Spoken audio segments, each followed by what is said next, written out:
maybe it's not a bad day for you. Tell someone, ittaqillah, he gets angry. What do you mean, ittaqillah? What do you see is wrong with me? Why don't you ittaqillah, huh? Yeah, upset like that. It's a good reminder, ittaqillah. It's not an insult, you know? طيب. So here, you tell him ittaqillah, and he's led by arrogance to do more crime. This is a statement from Imam Ibn al-Qayyim, rahimahullah. He said, and really, really a strong statement. He said, your happiness with committing a sin is far more condemned by Allah than the sin itself. And he says, because of your lack of Haaya. So you could do a sin, and it could be, if you want to say this term, it could be a small sin, but you're so happy at doing it. There's absolutely no shame and no regret in doing it. That happiness and that lack of shame can be worse on the scale than the sin itself. And you can probably imagine many things that they're small if you do them, but if you do them and you're happy that you're doing it, no shame, it could be worse. That feeling is worse than just doing the act itself. And so, when you have Haaya, someone would commit a sin and he would do it without any enjoyment because he has Haaya, or if they're aware that Allah Azza wa Jalla is watching them. So this obviously makes it easier for the person to repent from the evil deed. And so the opposite now, some people when they commit a sin, and this is part of the, they want, I don't want to use the word sweetness of the sin, but they get this extreme pleasure from the sin. One of the stories of one of the early Muslims that I really find just scary and it will make your stomach sick. There was a man from the early Muslims, and he used to, he was married, but he used to go and commit adultery. So his wife found out about that, and she went and she traded places with that woman. And of course, there are no lights, and so they would go in the dark. So she traded places with that woman, and her husband came upon her thinking she's the one he's, let's just say, cheating with. I don't like that term, but can't think of anything else. And then in the morning, he comes home. So his wife tells him, how was last night? He says, I was there and there. He made some lies. She tells him, I was that woman that you went to last night in that place. So you know what he said to her?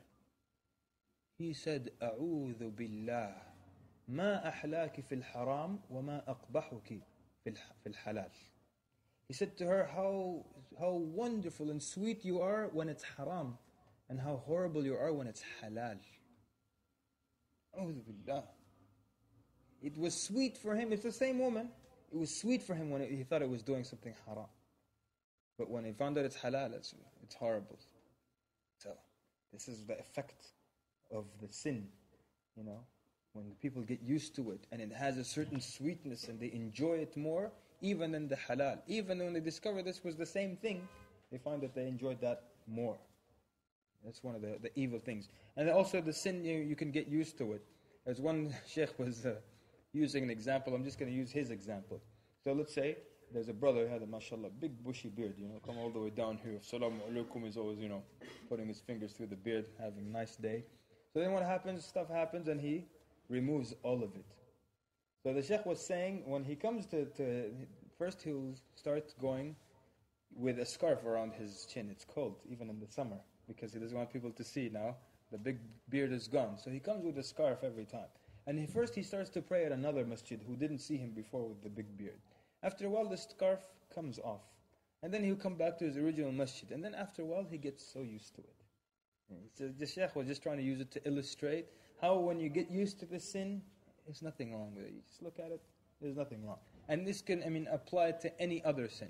Someone gets used to it, then they get this high from creating that sin, wal-'iyadu billah, from doing it. And they go and they strive and they go through efforts. Just like someone who's addicted, who wants to do that thing, they do anything possible and spend any amount of money to commit the sin. Just as a note here, the people who, when do you get reward for not doing a sin?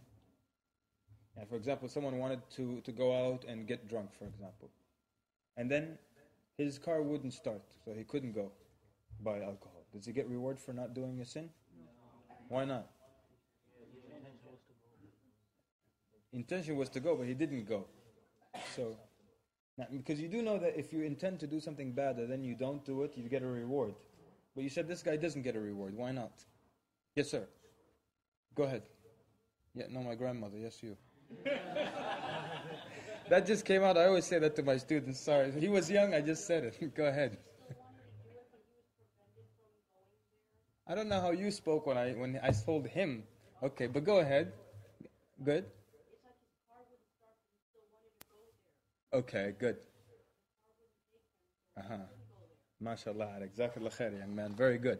It wasn't that out of fear of Allah, he didn't do it. I like that, huh?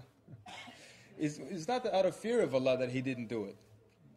It was, the car wouldn't start. He still wanted to do the sin. He still longed for the sin.